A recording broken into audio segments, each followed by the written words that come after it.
What is up, Internet? Beagle Eye is here with an absolute legend. This is going to be a good one.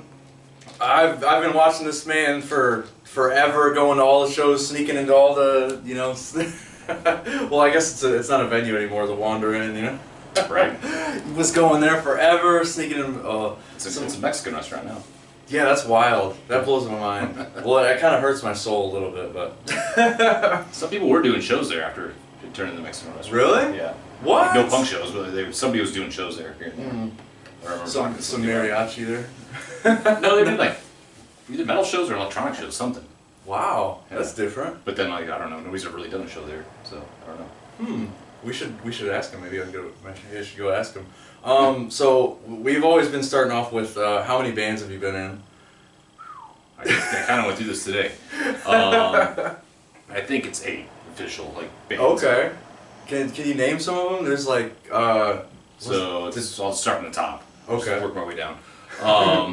So first one was our first show we played was like called Wrecking Ball, but that like lasted like one lineup. The bass player quit, so then we went down to a 3-piece, and then that was My Three Thumbs. So that was like '93. Wow. And then we played in that band for a couple years, and then Pat went off to school, and I think we just broke up. Yeah, we lost our drummer. Oh. So then we had some this. It's always the damn drummer. Isn't Yeah, I had a relative, like Dan Allen. He played drums for a little bit, and then like it just kind of fell apart. And then actually, you know what? Garth played. Oh. At the end, yeah, Garth was in My Three Thumbs at the end, so we recorded like a demo EP thing with Garth. His stepdad did it. Where do you find that? I would love to. There's like a cassette, like it doesn't exist. A cassette? Yeah. Holy crap! So we recorded that and never really did anything with it. I don't know. Well, yeah, we never really did anything with it. Like it ended up being released as the first Jerk Offs demo, which was the next band. So we did like a split cassette. Like one side was My Three Thumbs and the other side was the Jerk Offs. And I remember like just dubbing like a gigantic box full of them and playing a show at Pinhook Pavilion and just handing them out to everybody. And, like, Where was that at? Pinhook Pavilion? That's over. That's a park over on like Riverside, right outside. Oh, okay. Gotcha. So we did some shows there back then, and like I just remember handing those out. Like we got. I think Garth sent one to Beer City. That's how we got signed to Beer City from sending that tape. I forgot about Beer City. Yeah. Holy crap! So we did the 7-inch shortly after that. So it was, you know, My Three Thumbs. Did that for a couple years with Garth, and then I met Shad. And did they call him Shad? That's his name, Shad. Oh, that's his name? Yeah. I heard some stories about him. Yeah, so I met him. I was probably in like 94, 95. And My Three Thumbs wasn't doing anything because Pat moved away, so like me and him just started jamming in his dad's pole barn garage thing, whatever. Nice. So he was just playing bass, I was just playing guitar, and we started writing a bunch of songs, and then we got Garth, we recruited Garth to play drums for us in the end, and then we started the Jerk Offs out of that. Oh, so Garth was playing drums? I was going to ask what did he play? Yeah, so Garth, yeah, we got him to play drums for us. Like we tried to find a drummer, we went through all these different people. He's all over the we board. finally got Garth. Well, yeah, it's like, well, Garth he lived like a block away from my cousin. Like they had a house on Plinko Manor? No, this was before Plinko.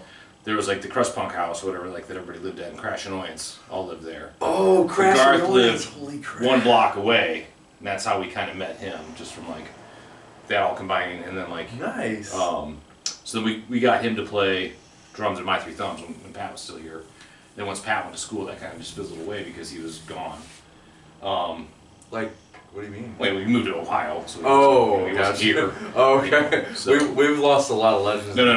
Pat's still around. He's in San Francisco right now. That's what's up. And then Garth's in Kalamazoo, so people just move and leave. That's where he went?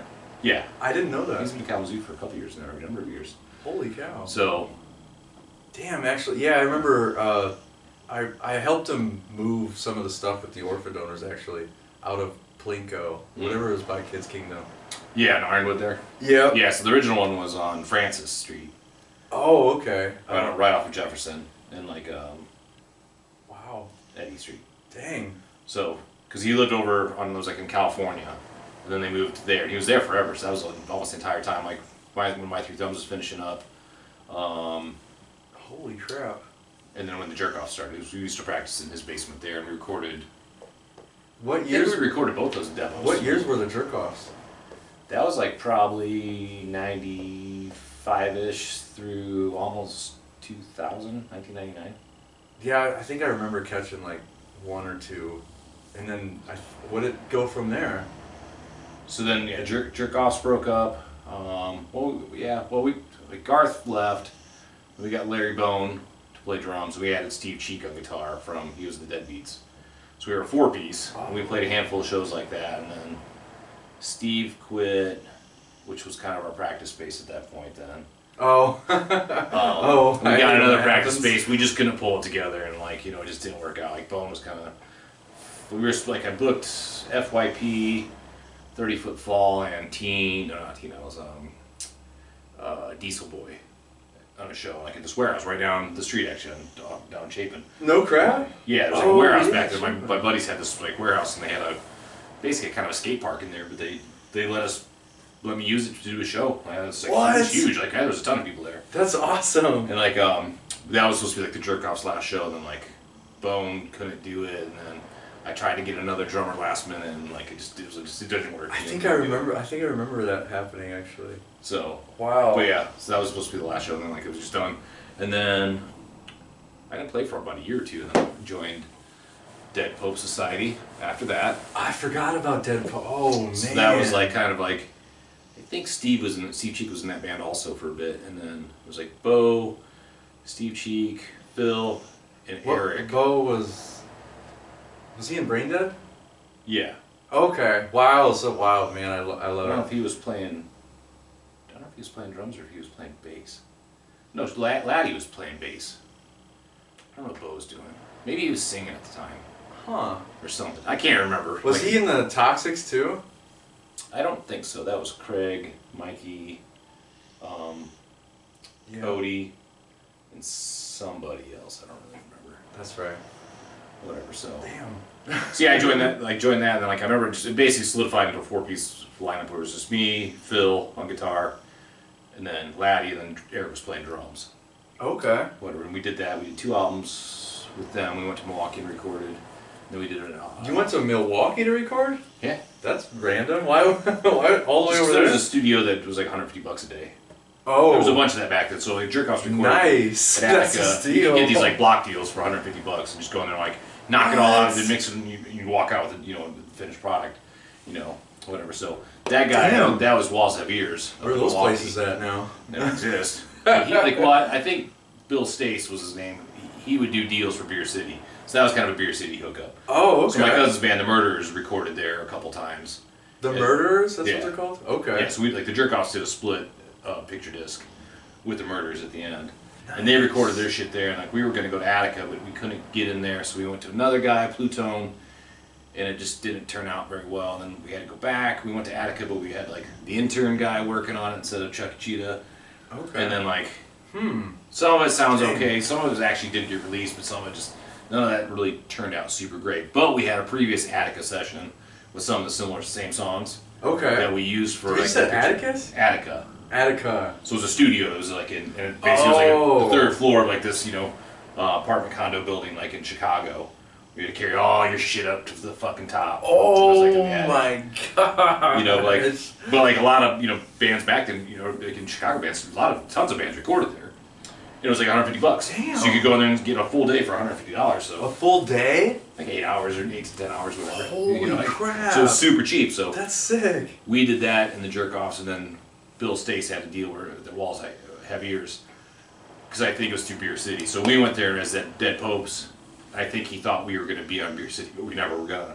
Oh. So we got our deal. So we drove all the way there and just stayed the night, knocked it all out one day, drove back. Holy crap! And then we did the second album we just did with Garth, and we spent a couple days in that. Nice. I remember that was one of the first albums we put 3 layers of guitars down. Whatever. Holy crap! That was we spent a little time on that one. That turned out both of them turned out good, for what it was. So did the Jerk Offs turn into the Distractions? How did that? No, so the Jerk Offs were just done. Okay. We all kind of went our separate ways to a degree. My son was born, I think, right around that time. Okay. And we just weren't doing anything. I was going to start another band with another guy, the drummer from Corporate Circus, and then it just never came about also. Holy, dude, I'm hearing all these names and I'm I mean, I forgot about Corporate Circus and like. He's like on the East Coast now, Jeremy. He was a badass drummer. So actually, it was gonna be Jeremy and Ryan and myself, and then we were just gonna try to find a bass player or whatever. And it just never happened. You know, it was all talk, and we never even got together. Oh yeah, type of thing. So that happens sometimes. you know, so then like Dead Popes lived like 2 blocks away from me at the time, and I just knew all those guys forever. So they'd come over, hang out, drink beers, and then nice. Like it sounds like there was like Couldn't Care Less had a song about Victoria Street. They had a Victoria Street. Right. So that was all close in the same neighborhood because we were actually off of Twickenham. Oh, okay. Oh, so, okay, I see. Gotcha. Yeah. So we like, I'd go over to their house, whatever, and all that stuff, and hang out, and they'd come over to my house and hang out, and then just set up. I'd been playing guitar one day, and I was in the band. That's so cool. And then, so we did a couple things with that, and then that didn't really fizzle out. They kept on going or whatever, but it just got to be, like, me and Sean Laddie, he quit, and then I ended up leaving, too, just because they wanted to do, I had a kid and all stuff, and it was like, yeah. They wanted to like do all these practices all the time, and it just wasn't gonna work for me. So then I joined Akatis with Todd, and Jimbo, Russ was still in the band, and then Cormac. So that was the lineup it was in. Did that for a couple years. We practiced. Cormac. Yeah, Cormac. I forgot about him. I'm like, isn't he also a teacher too? I think he did something. I don't know if he was in Vietnam or he was someplace like in, I Asia, totally forgot about Asia area doing something. He's back here now though. Really? Yeah. Man, after Todd died, we did after Russ died, we did a short Akatis set with Jimbo wasn't around, so Shad played bass, I played guitar, Dr. T, Cormac played drums, and then Jeff sang. I forgot. Holy crap. So where was that? Where was that show at? That was at Smith's. We played with yeah.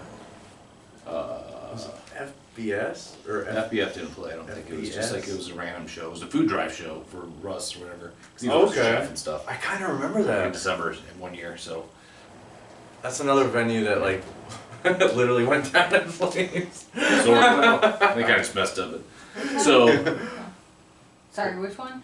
Smith's. Oh yeah, I love Smith's. Yeah, you're a little younger. Yeah. I know we haven't talked about Morreys Play House at all, but so for the people who are like closer to my age, I guess, we always knew it as the Bender. Oh, so it was Morreys before that though. Yeah, and that kind of just morphed into the Bender, but So I'm not done the band yet. That made me brain. Yeah, I know. That made me brain fart. I'm sorry. Keep going. So, did Akatis for a couple years. We recorded a couple things, but not really. I don't know. That band was like we played a lot of shows, but like it was kind of some slightly dysfunctional when it got to recording. Oh. But I remember being in the studio a couple times with them. And I don't think anything ever really came of it or whatever. I don't know, but like. That was a fun band. Like Laddie was in it at one point. There was always a revolving lineup though. So it was like. Todd was the only like guy that was always there, and like Russ would leave, then he would come back, and then Jimbo was there, but then he wasn't for a while. Cause like Jimbo played bass at the beginning. I know John Spagnola played bass. Laddie played bass. Spagnola, wasn't he in? He was in 6 Second Quickies. And the Scummy was he in the Scummy Drunks too?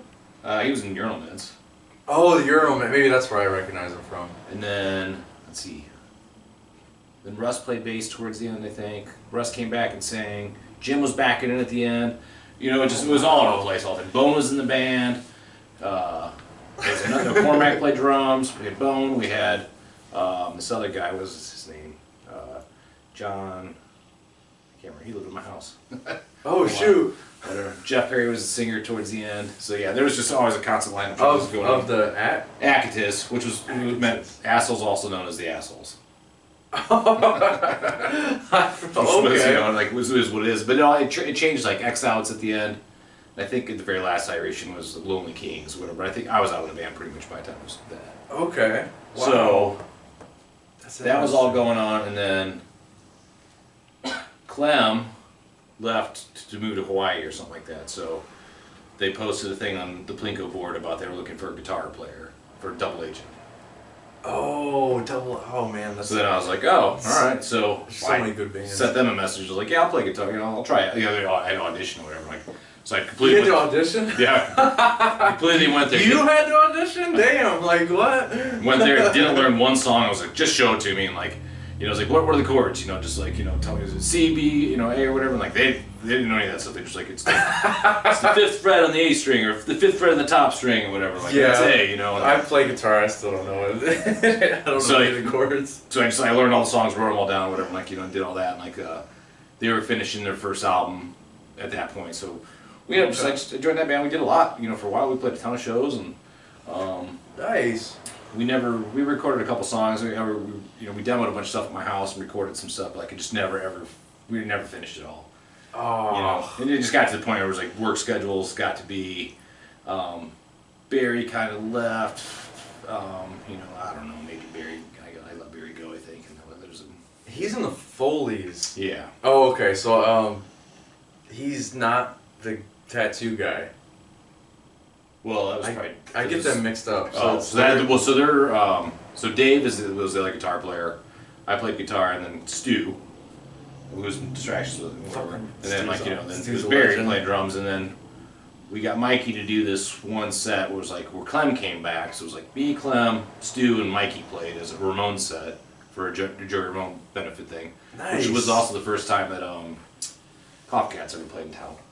Koffin Kats. That nobody watched them. Yeah, it was like the first time they ever played. Like nobody ever even watched them. When was that? What year? Oh, dude, it was forever ago. Oh shoot! They just played recently. Well, yeah, we just played with them in January. Oh, you guys opened up. Yeah, so it's like totally. I wanted to go to that. Crazy how they're huge now, and it's like they played that show. But there was there was this whole holy shit whole incident at that show that where this guy pulled a blade and this lady, and everybody Well, what? It was one of the most crazy moments at a venue. Whatever. Well, hold on. So what was the story? Some dude? Yeah, it was just some. He was there. Tim was his name. I can't remember his last name, but he pulled a blade on this. We were at the Anchor Inn. There was just of course it had to be. There was a black lady there, and the place was packed. And I don't know what they got into, but I think everybody just kind of grabbed him. I remember having the knife, and I just kind of put it on the bar and tried to give it to the bartender, and I just grabbed him and took him outside. And was like, all right, dude, you gotta go. And you wouldn't listen to me. I walked him all the way down the alley. I was like, dude, there's a whole crowd of people coming to beat your ass right now. All you need to do is get the fuck out of here. And he wouldn't listen to me. And then so I was just I saw the crowd was literally walking down the fucking alley like a mob. What? And I was like, all right, dude, see ya. And I just walked away. I think he locked himself in a car or something like that is what happened. Dang. And I just walked back to the venue. I was like, I don't even fucking care what happens. Damn. And didn't Green Jello or Green Jelly played at the Anchor before they got shut down? I don't think, not the Anchor. Green Jelly, I don't know. That's totally random. I don't know if they played or not. I didn't see that show. Oh. The Dave Rocky Experience played at BC's. You said the Rocky Experience? Or the Dave Rocky Experience. Oh. It's all the same dudes, kind of. Oh, nice. They played at BC, or Black Cats. Oh, wow. On Indiana Avenue, once or twice. So. What, do you know what happened to the Anchor? Fight. I guess. I think it caught on fire. Then it's a Mexican restaurant now. that's hilarious that all the venues turn into Mexican restaurants. So double agent, and then that just fills apart because of work schedules. We couldn't get everybody in the same room at the same time, and so we just dissolved it. It was just like, all right, we're done. Damn. So then I just kind of didn't do something for about 6 months to a year, but I wanted to. So then I was trying to start some stuff going on with Stu, and then I don't know if Mikey was kind of still involved with us or not, and we had something kind of going. Well, I don't know. I was getting boned to play drums for us, so we were trying to do this. Mikey, this isn't Mikey Tricks, right? No, it's a different one. Yeah, Mikey was a drummer. He was a badass drummer. He played a bunch of he was fast. Yeah. He was fast. I tried to get him to drum for Dead It on Sarah, but I don't know what happened. He works a lot. He likes working. Yeah, I don't really know where he's even at. He pops up every once in a while. We'll see him randomly. Yeah, he was at. I played a grad party for Leah. Leah's on the list. She used to do photography. Leah Fick? Yeah, Leah Fick. And then that was the last time I saw him. Yeah, he randomly pops up. He was around a year or so ago. He was popping up a little bit. He was on social media and stuff, and like so. Then he's just kind of disappeared again. Okay. So yes, so we were trying to do that. I got Bone involved, and then we ended up calling my cousin and seeing if he wanted to start a band or be in a band again. So which he did. He had some songs. Who's your cousin? Dennis Burns. So he was in Crash. Dennis Burns is your cousin? Yeah. What? You're on the list, dude. He's on the list. He's in Chicago again now. Really? Yeah, he went back. So he was living in Chicago, but then he met his now wife, and she lived in Three Rivers, Kalamazoo area. So he was kind of coming back and forth every so often. So like we just kind of arranged practices on weekends here and there. Nice. We started the Blacklist with him, and did a handful of shows, recorded an EP, and then like an album. I forgot about the Blacklist. Yeah. There's Didn't play a whole lot of shows, but we played some. Jeff Clifton, he's got like a little section of flyers, and I remember seeing that name on some of the flyers. That's awesome. So, did that for a little bit, but like during that, like Bone left to go to New Orleans to tattoo, so we lost our drummer. So we were trying to find a drummer. So I recruited Kevin to play drums, and he tried out, and like Kevin, you're on the list. Burns didn't like his drumming or whatever, so he didn't quite make it. But we practiced a bunch with him, and all of a sudden like. We were just jamming with him on the side, kind of. So then we started Distractions with him as a three-piece, because like. Gotcha. But then we got Mikey. Okay. We got Mikey to play drums after that for Blacklist. Nice. And then. Is there a way to find the Blacklist? It's on Bandcamp. Really? Yeah. Pretty much everything is on Bandcamp. Like, Dead Popes is on there, I think, maybe someplace, but maybe not. No way. It actually might not be on These there. albums are so good. Because Clifton did do like a Michigan Underground thing where we were uploading albums. And I think I gave him Dead Popes. I don't know if they ever put it up, but there's a Double Agent Bandcamp. There's a Jerk Off's Bandcamp. That's got almost everything. Wow, I did not know that. There's a Blacklist Bandcamp site, and then there's Smoking Cat's got a bunch of other random shit. That's right, Smoking Cat. That's yours, right? Yeah. Okay. Which actually, I guess there was a little small point in there before Blacklist that I was in Squeegee and Hamster Band. Oh, yeah, that's right. And is that Davies? That was Davey, and then I was gonna actually ask Brandon, and I think Molly played. Or no, Molly was in it at some point, but it was Mikey, Davey, and Brandon. Oh. For the most part. Does Brandon wear glasses? I'm trying to. Yeah, he's got a bad foot, like or whatever. So he doesn't come out very much anymore. I don't see him, but like. So, but they had that band. Like they played a couple things years ago, but they haven't really done anything like But I played a handful of shows with them, and like we made a video and stuff. But I recorded their album. I remember seeing that video a couple years ago. Yeah. I miss Squeegee. They were awesome. So there's that, and then Distractions basically formed out of Blacklist, kind of like Blacklist kind of just dissolved. But like, so in 2008 we started Distractions. We've been together since. It's our 15-year anniversary this year. 15 years? Yeah. Dang, that's epic. That's freaking awesome. I love the Distractions. So, okay, we got some Distractions. So what's your favorite? What was your favorite venue that's no longer around that you might have played at? Man, I don't know. There's been so many. Like, probably I don't know. Like I think Smith's. Smith's carrying all your shit upstairs was always kind of a shit. Whatever. But like, the stairs, the double stairs. Yeah. But there was a lot of good shows there, so I would say Smith's was pretty good just because it was still centrally located. Like you could go. It was like downtown. There's other shit to do around there. Like yeah, you could get good shows there. Great people would location. Show up. But like. Morreys was fun here and there. Like I did a lot of Morreys shows, but then like I was doing all the work also, so like there was a lot of fucking bullshit that I had to deal with also. Like first one there, last one to leave, clean that fucking place. Oh yeah, I heard patch the wall when somebody fucking put their fucking fist through it. Fix the fucking bathroom door because somebody wanted to kick it in. That bathroom door, like, didn't they rip it off after a while? Yeah, they just like got rid of the door entirely. But even at the end, like somebody stole the air conditioner, so like it was like no sense of like somebody did a show. What? Yeah, well, crackheads were stealing air conditioners all the time. Yeah, that area is kind of rough. Well, just anywhere, because even like down here in Indiana, we were going to like what the fuck was that place called in the corner? It was like the Mexican bar. We'd do shows there. There's a ballroom upstairs. Elva's? Elva's, yeah. And then it turned They're like rodeo. all their shit got stolen once, so he put them up on stilts. At like, Elva's, really? Yeah, like back then. It's like he built he concreted all these things up and had it up on stilts, so you'd have to like climb up there and get it if you wanted it. You know, it's like they would just kind of do that with the air conditioning. But like when Morreys lost the air conditioning thing, like Richie was the guy that owned it. And he owned that this car place that was right across the alley or whatever. Like I'd always have to go there. Oh. But then he sold it to the people that own the hotel across the street. The Wooden Indian? Yeah. He sold it to. Oh wow, that's interesting. So that's kind of what it was towards the end. Like I had a pretty good relationship with Richie. Where I would rent it once a month and always do a show. Okay. Bring an out of town band in, and like I had a good run for about a year or two. Like but like then things slowly start tapering off. Yeah. Bands started disappearing, or just people lost interest or whatever. So it got a little harder. So towards the end, I was like, it's not worth my time. Okay. What are some of the bands you brought there? There, oh man, a lot of like just smaller bands. Okay. Which I always just kind of did. I just find bands from Chicago. Nice. Just have them come play, whatever, and but back in the day, I was like when I was in Jerk Off, so Dropkick Murphy split in our fucking basement. Yeah, I was gonna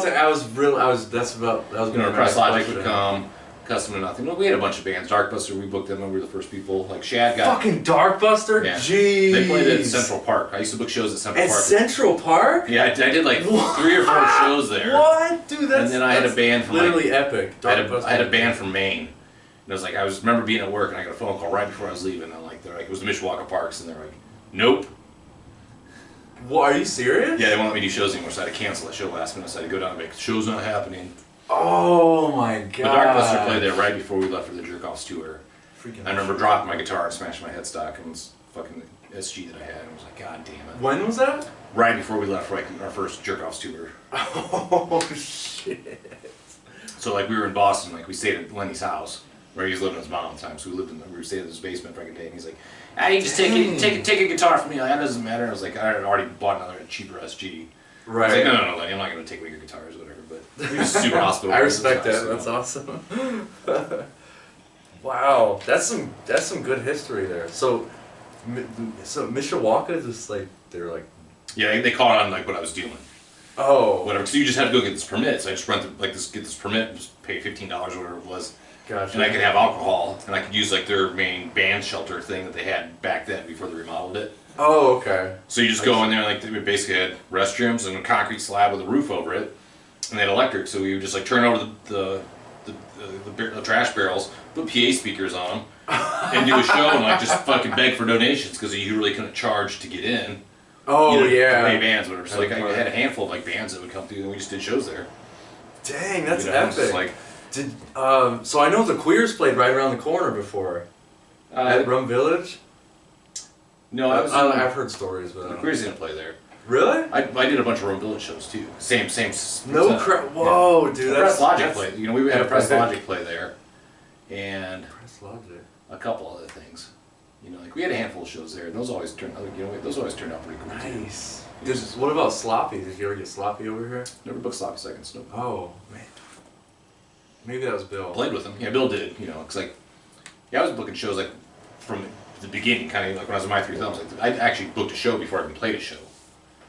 Holy crap! So like, that's what I did. I booked a show before I played a show. Yeah, so we had like my first show. We rented that little VFW right down to Central Park. There was a little VFW there on Mishawaka Avenue. Yeah. Okay. So one side's a bar, the other side's just a little small hall. Yep. So people were doing shows there. So we did a show. My book just had 2 bands play or whatever. I think Doug Harsh did sound for us back then. And then, like where Crooked U is now, I've done a handful of shows there. But before, like, it was way longer. It used to be bowling alley, but they tore it all out, which is a big ass hall. Wow. So we would do shows there. That was like when I was in high school in the '90s, and then they made that all smaller. And then Jerry Snyder was working there for a little bit, so I was doing shows there. I don't know, 10 years ago or 12 years ago, in the smaller section that was left before it became Crooked U. Damn. So we did like 2 or 3 there, and just booking the local bands or whatever. That's interesting. Where is because I was like, I wasn't driving when I went to Elva's all the time. So where is Elva's? Elva's is right down here in Chapin and Indiana Avenue. Chapin and, oh, okay. So it's right down the street from here. I drove by it on the way here. I'm gonna have to go check it out. And then like caddy corner across the street on Chapin was like, there's just a big field now. But that's where that warehouse was, where I did FYP. Oh, that's so interesting. Like, holy shit. It's all like small connected things. And then farther down, just a little bit, a couple blocks going east on Indiana from Elva's was Black Cats. So BC owned that. And it was like a storefront, and upstairs was like an apartment. And they lived there. Dang. And like actually like she would like when I was in Double Agent, we would practice there. That was our practice space. What? Yeah. That's Until, so like, cool. But then like that all kind of ended. So we practiced there for a couple months whenever I joined the band. But they had been practicing there forever. And they would do shows there all the time. I played there a bunch of times also. Nice. Whatever. So I remember the venue was called Black Cats. Yeah. I've heard a lot of stories about Black Cats. Yeah. So Holy crap. So I guess the next question, what's the craziest thing you ever seen at a show? well, that dude pulling that blade. That got a little nuts. Or like That's intense. When we were doing those shows at the VFW, somebody was doing when we were all there, and somebody lit off a full-on fucking fire extinguisher and just filled the place up with fucking powder. Just, oh, dude, that's like toxic to breathe in, isn't it? dude, like it was just filled up. Everybody evacuated. The show was over. That like makes you cough like almost instantly. Yeah, that shit sucks. Everybody just like poured out of the place. When I remember going back or whatever, like it was just everything was just covered in dust. It was just Jeez. fucked. And I can't remember who was doing that show. I was just there. Oh, okay. So you It didn't have to like clean it up after. No. You dodged a bullet there. There's plenty of fights and like dumb shit. I don't know. There's always something that shows. But I remember there was a story about how somebody brought fireworks into a venue for a show that you were running, and there was a hole. And then I think they were like throwing fireworks in the hole. There was like upstairs, and then the bands were downstairs. maybe that sounds familiar. Oh, I think it was. Very well could have been. Like there's definitely been fireworks at shows. I think it was a CCL show or something like that. Yeah, maybe. I don't know. So like a lot of the OGs, you already mentioned that you were you're running these shows, being the first one to show up and the last one to leave. On top of like I'm sure you were like working. You were saying. So what are some other things that you have going on outside of music? Oh. Don't really do too much with Smoking Cat anymore. I was doing. Oh yeah, that's like, right. Of course. That's just kind of like distractions, like fake label. Whatever. But I did help like Functional Citizens put out 2 records. Yes. I did FDF. There's a couple other things that are out there that I just kind of helps people with. Whatever. You guys opened up for I think it was Functional at that Kalamazoo brewery. Oh, it was like there was bar. A one-off show. Yeah, that show was epic. That was fun. Yeah, that was towards the end. That's right when Mark joined the band. Whatever happened to that venue? Because that was the only show, and like. In Kalamazoo? Yeah. Oh, that's still there. Really? Yeah, I played there twice. We need to get. It's right by Bell's. It's We like need to 2 get blocks some away. shows there. Yeah. Shoot. I don't really know what's going on in Kalamazoo right now. There's not very much. Yeah. There's a couple houses that do some house shows. Now that I think about it. Huh. There used to be a really good punk scene like up in like Niles, Kalamazoo area. Yeah, Jerkoff's played in Kalamazoo all the time. Damn. Yeah, we played with like Forest Sprinkler, Anti-Flag. We played What? a ton of shows up there. Holy crap! There was like right behind Bell's. There was like warehouse district, and there was just these people had this warehouse, and they basically had like a little small stage. It was called Monster Island, and this girl Carla would just book bands, and Monster we Island. got to play there a lot. We always had to bring a PA because like for whatever reason I don't understand. I don't know why. But, That's but it was like it was like whatever. We'll bring a PA, and drive up there and play, and like it was always good times. Nice. So we got to play with a lot of cool bands up there. So that's sick. not gonna complain. Hell yeah. And so I asked Heath this in the last interview. So as a guitar player, what type of equipment do you use? What's your favorite amp and sound? Just the Marshall, standard sound like. Oh, that's right. Yeah. So like I've had so many fucking amps and gear over the years. But yeah, just standard Marshall sound, whatever. Like right now, I have a Kemper now, so I can kind of have whatever sound I want. A Kemper? Yeah, so it's a Kemper Profiling amp. I've had it for like 10 years now. Like. Okay. It's just you can basically mic it, an amp, and it clones it, but it goes into like this thing. So like you have these profiles, what they're called. Nice. So people make profiles professionally, and then there's a whole you can make them yourself and put them on this board and download them, whatever. So like there's just like every amp in the fucking world's out there. And what's it called? Kemper Profiling. Kemper. So me and Davey both have one. So it's like it looks like some hospital equipment. Nice. It's it's a digital amp basically, but it just makes like kind of a clone. Like it's not 100% perfect. Okay. It's when you go back and forth between the two and play or whatever, it's a little different, but it's like super easy to record with. And we play them live, whatever. Like it's just like a great. We've been using it for 10 years. Like all of our albums have been recorded with Kempers. Nice. You know, whatnot. So basically, so I have like a Marshall Super Lead. Well, and speaking of albums, so I wrote down some notes. So on Spotify you can listen to the Distractions. Is there any other music that besides the Distractions that are on Spotify? Or? Not by me, no. Yeah. But you gotta use Bandcamp for those then. Yeah. So you guys have the Wrong Way EP, Drinking to Get Drunk. It was 2011, and then Our Times 2012. All these are amazing. Like the music is it's so good, dude.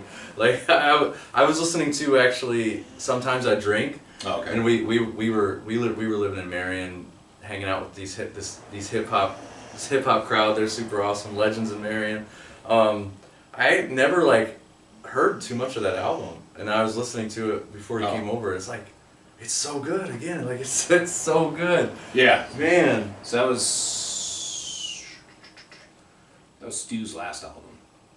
Really? Yeah.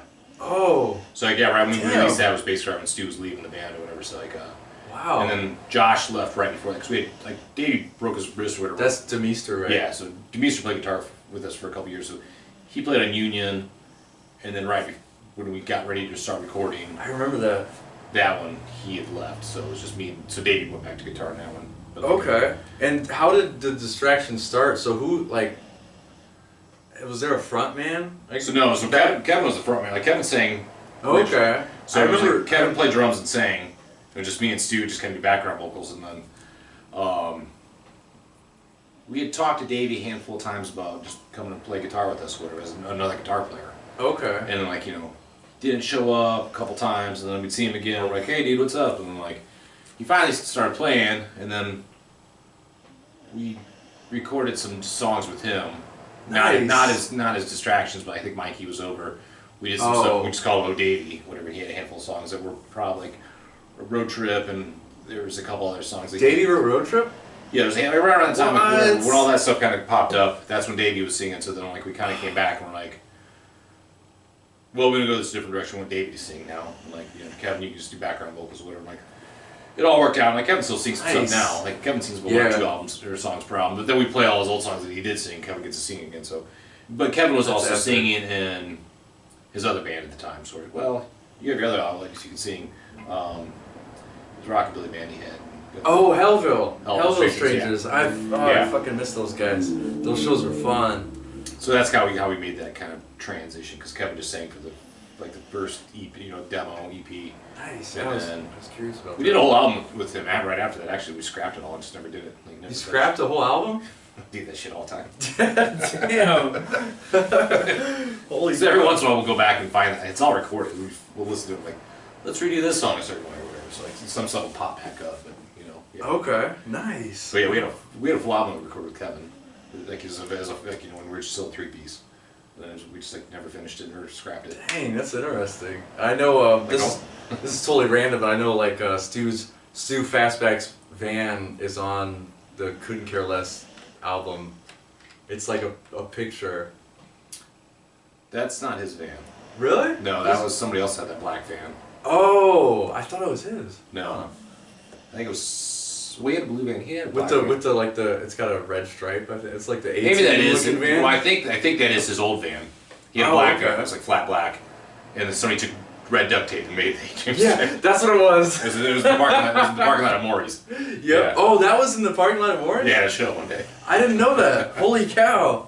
That's awesome. Yeah, so check out that album, Couldn't Care Less. I think it's a self-titled. It's so good. Also amazing. So what type of guitar do you use? That's kind of a random question. Mostly Les Paul Customs. Oh, okay. So Nice. I have like 4 of those. But I play Bernie's. Like they're made in like Japan. It's like Fernandez. I've heard about those. So it's like actually. yeah, I got into them like forever ago, so I've had a lot of them. Gotcha. Like so I just have like 4 different ones. I think it's 4. Red, white, and blue, and a black one. Pretty sure that's it. But like they're all just set up differently. They all have different pickups in them. So I basically buy cheaper. I buy cheaper guitars and just gut them and That's sick. do them how I want them to be. So like everything sounds slightly different. So I can basically pick DIY. Yeah. Or Stu did a lot of it for me.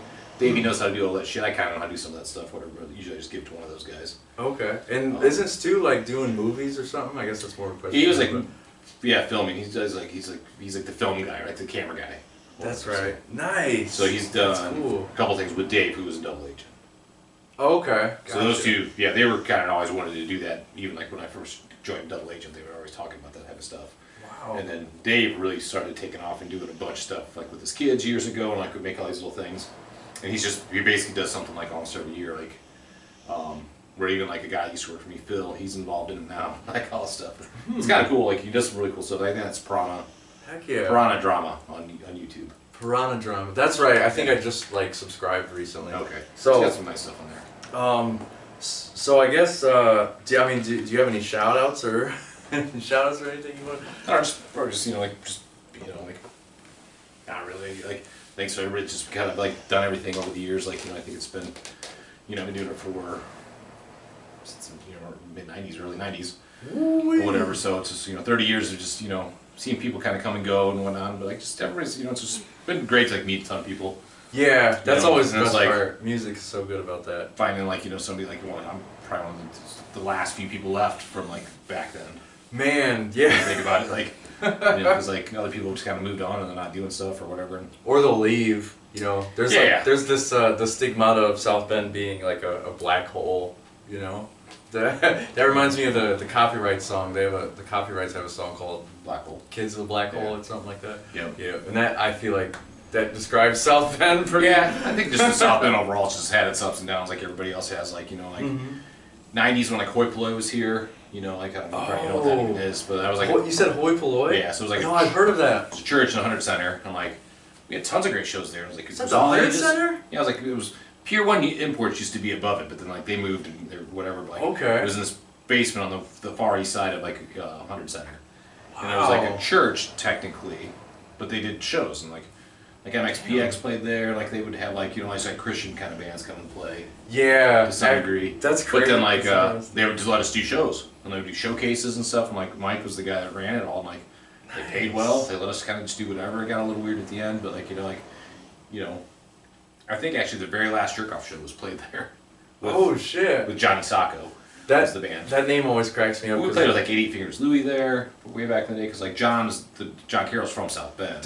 Didn't you guys play with 88 at when Smiths? The Smiths? Yeah. Nice. So like So you that's what makes Jason an absolute legend. There's so much work that these guys put into the music scene. Like you guys heard it. He threw in a lot of shows back in the day, and man, you're still going strong though. So that's awesome. Trying. Still playing shows. Yeah. Still rocking on.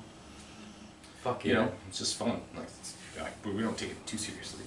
Well, that's good. Maybe that's what makes it so good. Yeah, we practice once a week. We have a couple beers, and You only practice once a week, really? Yeah. Wow, damn. Right. Yeah. That's what's up. We've been playing for a while. Do you have any? Have you guys been writing? Yeah, we got some new stuff we're working on. We got Stuff we have coming? 5 songs pretty much done. Okay. I think we're gonna do a comp track with one of them this summer. And then we just, we just get these things where like we'll write a bunch of stuff, and then like, we got some shows coming up, so then we'll work on set list. Okay. Or sets or whatever. It's just like the dynamic's been a little different. Like whatever. Like we've been pretty prolific, I think, as far as it goes. Like we wrote a lot of stuff, but we've had like moments where it's like within 2 years we'll do 3 EPs and 2 full lengths. Then it'll be like 4 years and we won't do shit.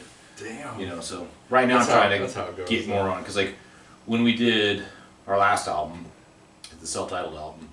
So we had that all recorded right when COVID kicked in, like that March. I remember that. That March we had it all pretty much kind of done. We scrapped the entire thing, just because like I wasn't pleased with it. So then we went back that November and did the drums and bass. Okay. And then we kind of have it set up where we can kind of go between 2 houses. So like we can go to Davies or my house and just still do recording at both places set up that way. Hell yeah. So me and Davey were just kind of swapping a USB drive back and forth, and he recorded all the vocals at his house with everybody, and then like he'd do his guitars and he'd give it back to me, and I'd do my guitars and I'd give it back to him, and they'd do some other shit, and they came back and did some background vocals at my house, and then I did all my leads, and then we sat on it and was like, maybe we can have mixed it, and we had What's the new bassist name? Mark. Okay. So when did he join? He joined right when Sometimes I Dream came out. basically. Oh, That's right, okay. with Stu's Leaves. That was 2018. Did he record on that album at all, or? Not Sometimes I Drink, but he recorded the new albums. Like, Gotcha. You know, he's The new, man, so he was a drummer in Blood In, Blood Out. He was the drummer? Yeah, he's a phenomenal drummer. Yeah. What? Yeah. Holy He's a shit. drummer for Blood In, Blood Out. So I they did play not some know shows that. here and there. Yeah, he's a phenomenal, but he's just a fucking awesome bassist. Yeah, he's really good. So like Stu's really good. Like Mark's does a little bit more. Okay. So like Mark's, I had to fill out our sound a little bit because like he knows what he's doing. He like plus he's a drummer also. He's got that EXP. He's got some experience. He's got some stuff. It's good. So like having Mark in the band, and that was just a weird thing. I was like, I saw him. He runs a bar, and I was at the bar, and I was like, hey man, you ever think about playing bass music? Yeah. And I was like, what about with us? Okay. I was like, how the fuck am I gonna replace Stu? Who's that person gonna be? That's a heavy. So it all worked out. He's been great. Like he's super laid back about everything. Like nice. I love that. That's epic. So it's just like so like somehow we've been able to pull this off for 15 years. Okay. So before we close out, do you want to plug the show? You guys got a show Friday. Oh yeah. Rocky Buttons downtown South Bend, right across from the post office. Rocky Oh man, we were playing Superbike and. That's right. I remember seeing that I forgot flyer. the other band's name. It's There's one more. God damn it! I'm drawing a fucking blank. It happens. I got it. It's all. I got the flyer. Okay. Yeah. We'll bust out the flyer. No problem. So I don't want to leave them out. And I think it's like my nephew's buddy's band. Auto Attack. So Auto Attack. Auto Attack. Superbike Okay. and Distractions. April 28th at the Rocky Button. Yep. You heard it $5, first. 7 o'clock till 11 o'clock. 7 o'clock. So- We're gonna have to come to make it and probably shoot some big live photos. So hopefully we'll be able. It's a pretty cool place too. So like Jeff, the guy that did our artwork for our last album, this is his whole the thing he does. Oh really? Yeah, the Rocky I Mountains. was curious about that Yeah. venue because I never even. Yeah, heard Tim and his about it. wife, they did some stuff down on Mishawaka Avenue originally, and they were Okay. where the River Park Entertainment or River Park venue thing is. So he did a Gotcha. show in 2021. There we played, and now he moved here, and he's just kind of taken off. Like everything I've heard about has been awesome. Like Yeah. Kevin was there a couple weeks ago and said it was packed, and Davey went to another one and said it was packed. Nice. So people are showing up. Yeah, they're we- having people just I think Danny Maid's providing all the drinks, so there'll be drinks there. Oh. So there's a bar. It's like- too, but it's all ages. I think. Or whatever. So Okay. so- We love that. Hey, that's always good. Yeah. Well, so shit, it's some man. Cool shit. You're an absolute legend. Right Thank on. you. Thank you for coming and taking the time out of your very busy life to come hang out with us and tell some stories about the old 574.